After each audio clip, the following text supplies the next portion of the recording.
So, ito yung tutorial sa ganitong tricks guys, yung pinalabas ko yung glue sa cellphone. O, diba? Angas ng tricks. Basic lang to, sundan nyo ko. So, prepare kayo ng kahit anong gamit. So, sa akin, glue yung napili ko. Ang ginawa ko dyan, nilagay ko sa plain background.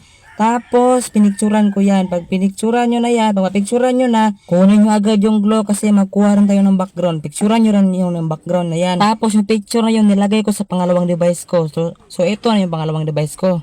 So, una itong glue, itong picture ng glue, tapos itong picture din ng background. Tapos, mag-record na tayo. Ang gagawin natin dyan, itulak natin yung cellphone.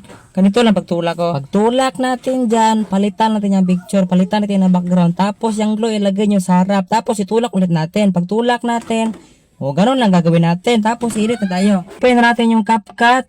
I-tap natin itong new project. Tapos, piliin nyo na yung video na record nyo. I-tap yung add na nasa baba. Add 1. Tap yung add 1. Yan, pag may import nyo na, punta tayo sa part, yung pag-stop ko sa pagtulak. Diba, tinulak ko yan. Yung pag-stop niya dyan, yan o, tinulak ko yan. Yan, pag-stop niya dyan, i-tap natin yung video kasi mag-split tayo dyan. I-tap yung split. Pag ma-split na, punta naman tayo sa pangalawang tulak niya. Yan o, sa pangalawang tulak. Yan o, pag mapapansin nyo, magsimula na siya sa pangalawang tulak, i-split din ulit natin. I-tap yung split. Tapos, yung clip na nasa gitna, i-delete natin. I-tap, i-delete. Tapos, i-play natin ganito, mangyari niya. Pag mapapansin nyo, hindi siya smooth. Ang gagawin natin dyan, putulin muna natin yung sobra. Putulin yung sobra, i-tap, i-split, i-delete. Yung CapCut sa dulo, i-tap, i-delete. Tapos, export muna natin. Pero hindi pa tayo tapos sa export muna natin kasi lagyan natin yan ng motion blur. Yan, pag i-export nyo na, i-tap nyo yung done na nasa taas. Itong done, i-tap natin. Tapos, balik tayo sa new project. Tapos, i-import ulit natin yung na-export natin kanina. Ito yon, add 1. I-tap yung add 1. Tapos, yan, pag ma-import nyo ulit, punta tayo sa part yung magsimula na siya magtulak. Yan, no, pag magsimula na siya magtulak dyan, mag-split tayo dyan. Yan, i-tap yung video, i-split. Tapos, punta naman tayo sa part yung paglabas ng glue. Yan, paglabas na dyan, split ulit natin dyan. I-tap yung split. Pag ma-split, yung clip na nasa gitna, i-tap natin. Pag ma-highlight siya, hanapin nyo yung motion blur. Pag motion blur tayo, i-tap itong motion blur. Tapos, yung blur gawin yung 50. Tapos, itong blend gawin nyo yung 50. Tapos, yung check na nasa taas, i-tap natin. Tapos, mag-loading yan. Tayo nyo lang matapos. Pag matapos na siya, i-play ulit natin. Ganito na siya. Yan o, tingnan nyo. Ito na siya. Ganito na. O, pag medyo good sa export ulit natin. Pero di pa tayo tapos sa export ulit natin kasi maglagay tayo ng keyframe. Yung 4 na keyframe. Tapos, itap ulit yung dana sa taas.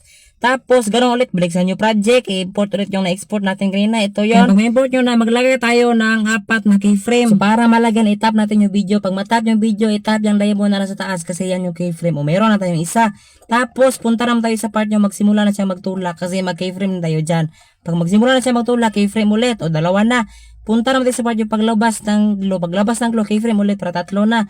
Pag 3 na, distansya tayo konti. Punta tayo sa ending na part yan, mag-keyframe ulit tayo dyan para 4 na. O, keyframe ulit. Pag 4 na. Pag 4 na, magpunta tayo dyan sa pangalawang keyframe. Yan o, yung pangalawang keyframe na yan, i-zoom natin yung video. I-zoom natin. Yan, i-zoom natin. Ipakita natin yung cellphone. Tapos, punta naman tayo sa pangatlong keyframe. Pag nasa pangatlong keyframe na tayo, i-zoom ulit. Tapos, ipakita nyo yung paglabas ng glue. O, tapos, ganito na siya. O, ito na resulta niya. Oh, hindi na siya lata. Okay na. Pwede nyo lang export yan. Ganun lang ka-basic. Ganun lang ka-simple. Sana nasundan yung tutorial ko guys. Alam ko kaya nyo yan. Basta sundan nyo lang ang maigi. So, kung may natutunan kayo sa video ko, eto lang, sapat na. At kung gusto nyo pa ng maraming tutorials at matuto ng iba't ibang tricks gamit ang CapCut, eto lang, sapat na. Salamat!